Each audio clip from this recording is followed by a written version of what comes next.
Começando mais um teste de viagem aqui no canal, e o carro da vez é o Leapmotor C10 100% elétrico. Nós vamos de São Bernardo do Campo a Jundiaí com esse carro para testar na prática a autonomia, o consumo na estrada, também suspensão, direção, todos esses itens, conferir como que é viajar com esse carro. Ele tem vários sistemas ADAS também, mas isso a gente vai deixar para um outro vídeo, para a gente conferir tudo com bastante calma e nos mínimos detalhes. Deixa eu mostrar para vocês rapidamente o interior, que é bem minimalista inclusive, e vamos lá então testar esse carro na prática. Carro elétrico, a gente tem bastante coisa para explicar, por isso eu começo aqui o nosso vídeo um pouco antes do trajeto de sempre, mas fiquem tranquilos que o consumo eu vou resetar somente na estrada. Vamos começar falando de conjunto mecânico. A gente tem aqui um motor elétrico posicionado no eixo traseiro, ou seja, a tração é traseira, com uma potência máxima de 218 cavalos e 32,6 kgfm de torque. São bons números. E lógico que a transmissão é como se fosse automática aqui no caso de um carro 100% elétrico. Eu já quero falar para vocês também sobre modos de condução. Você tem aqui o Eco, o normal, o esportivo e o personalizável, que é o individual. Eu deixei no individual, no personalizável, só para mudar a regeneração de energia. Eu deixei no padrão, até porque na estrada a regeneração muito alta não faz muito sentido. Mas eu deixei a aceleração no Eco, que é o principal. Agora vamos falar para vocês sobre bateria do carro. Ela é do tipo LFP, ou seja, lítio ferro fosfato, e possui uma capacidade total de 69,9 kWh. Infelizmente eu não encontrei, a Leapmotor não informa a capacidade utilizável dessa bateria, que a gente sabe que é um número geralmente um pouco menor. Isso em qualquer carro elétrico, sempre tem a capacidade máxima e o que você usa é um número menor. E vamos explicar também como que você faz a recarga de um carro elétrico. Todos sabem que você conecta na tomada para recarregar a bateria, mas não é a única forma. Ele tem também a frenagem regenerativa. Quando você tira o pé do acelerador ou então você pisa no pedal do freio, ele emite um torque na rotação contrária no motor, justamente para gerar uma resistência, e aí ele transforma essa energia cinética, que é de movimento, em energia elétrica. Ele faz essa conversão. Dessa forma ele consegue recuperar um pouco de energia, ser mais econômico, trazer de volta um pouquinho daquilo que você tinha gastado anteriormente. Mas é claro que isso é só uma ajuda, ele não vai de fato recarregar muito da bateria através desse recurso. A não ser que você pegue uma descida de serra muito longa e tudo mais, você vai ver que ele vai aumentando o percentual de bateria. Mas a hora que você for subir a serra também, você vai gastar pra caramba, então não tem milagre, tá? Para você ter uma recarga de fato, você precisa conectar na tomada. No caso do híbrido, você pode recarregar pelo motor a combustão também. Esse aqui é só elétrico, então não tem essa questão. Pessoal, estamos começando aqui o nosso trecho de estrada e eu cito que nós estamos com 75% de bateria. Isso vai servir para a gente fazer aquela nossa conta manual do trecho de consumo aqui 100% rodoviário. Lembrando que a propulsão do carro está no modo econômico.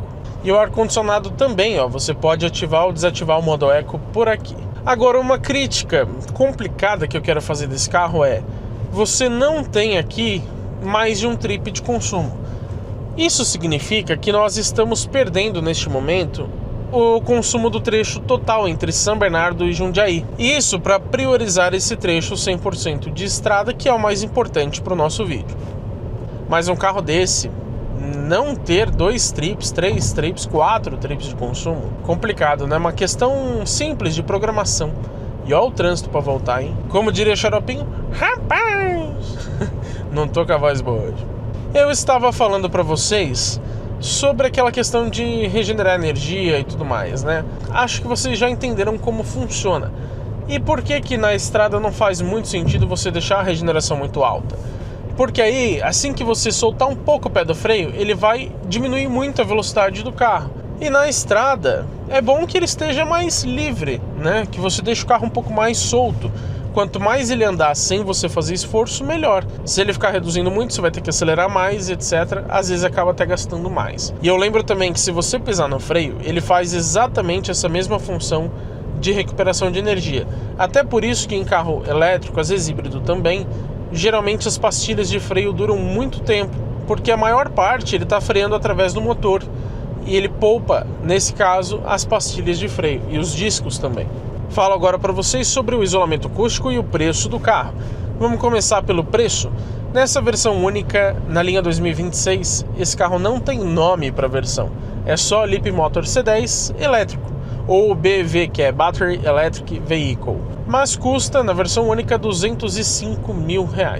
Digo versão única de acabamento, porque você tem também o Leapmotor C10 no Ultra Híbrido, que eles chamam, que é o REV, né, um elétrico de autonomia estendida, porque ele tem um motor a combustão. Também não temos opcionais e as cores são gratuitas, então esse é o preço padrão mesmo. Sobre isolamento acústico, eu não achei ruim. Assim, poderia ser um tiquinho melhor?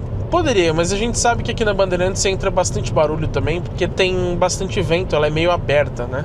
Mas longe de ser ruim. Vou considerar como um ponto na média da categoria, considerando outros SUVs chineses. Vamos falar de suspensão e também a direção. Nós temos aqui uma suspensão independente nas 4 rodas, mas o acerto dela não é dos mais confortáveis, contrariando o que a gente vê em vários outros carros chineses. Aqui ele é um pouco mais firme, você já percebe isso.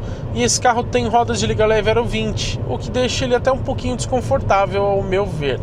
Isso considerando um SUV elétrico, um pouco mais familiar, né, com um porte considerável. Eu acho que não precisava das rodas Aro 20, Aro 19 já ajudaria, deixaria o pneu um pouquinho maior e tornaria o carro mais confortável também. Ele não é extremamente duro, mas quando você pega desníveis mais altos, o que é um pouco mais raro aqui na estrada, você percebe como ele é um pouco seco. Ele não amortece tão bem assim. Há várias pessoas que prefiram esse tipo de suspensão mais rígida. Eu acho que para a proposta do carro ele poderia sim ser um pouquinho mais macio. Não tão molenga como outros chineses, mas poderia sim ser um pouco mais, ou pelo menos ter uma roda um pouquinho menor para o pneu crescer e ajudar no conforto. Na cidade, quando você pega ruas muito esburacadas, incomoda um pouquinho.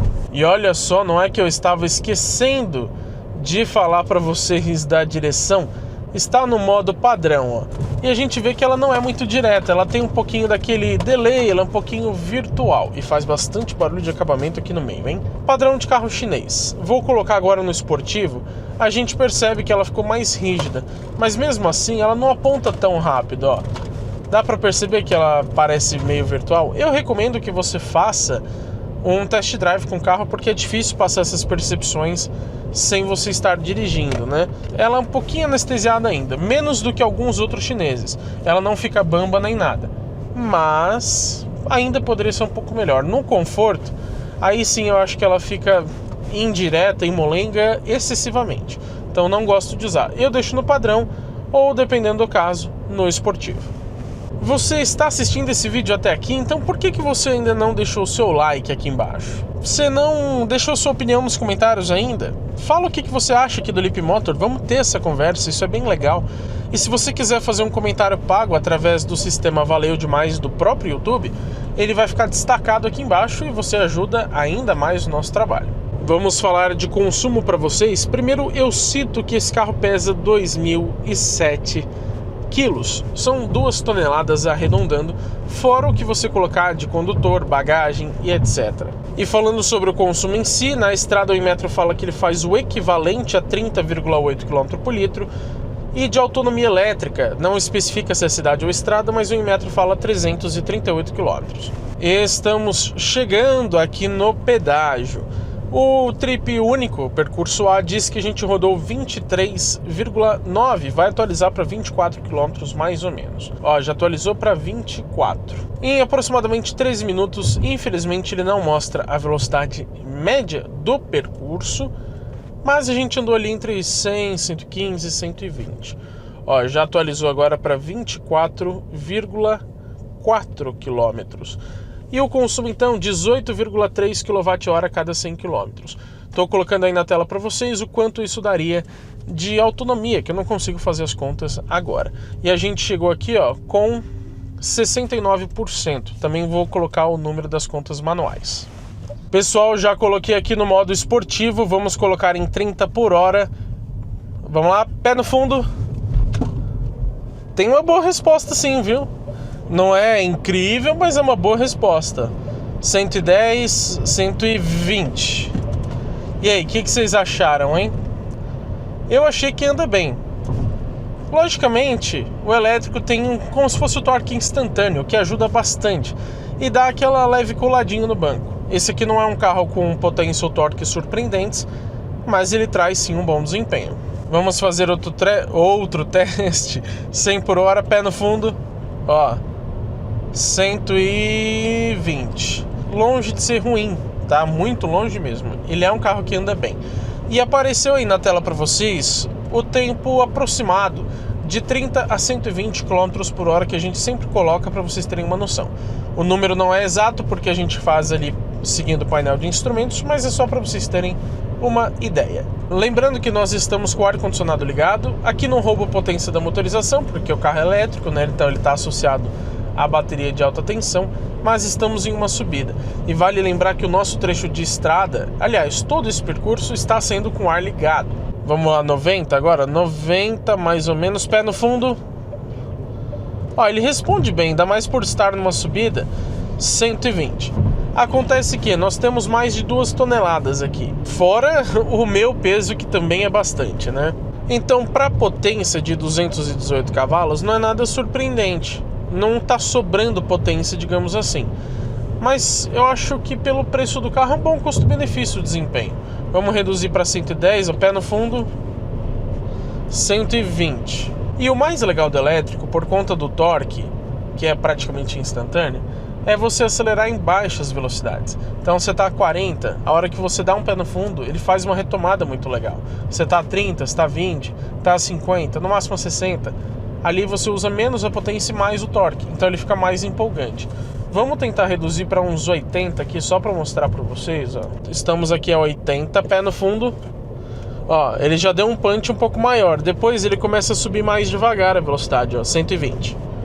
Justamente por conta da potência que não é tão alta, embora o torque seja bastante interessante. Vamos aproveitar para falar sobre como é dirigir o Leapmotor C10. Bom, eu não acho que seja um ponto muito positivo, mas também longe de ser muito negativo. Eu consideraria como um ponto mediano o prazer ao dirigir aqui do Leapmotor C10. Ele tem algumas coisas ainda de carro chinês que o brasileiro geralmente não gosta. Não estou falando por todo mundo, tá? Se você gostar, tudo bem, não tem problema. Eu particularmente não gosto. Por exemplo, o freio ainda é meio borrachudo e você pisa nele, você sente um grande delay.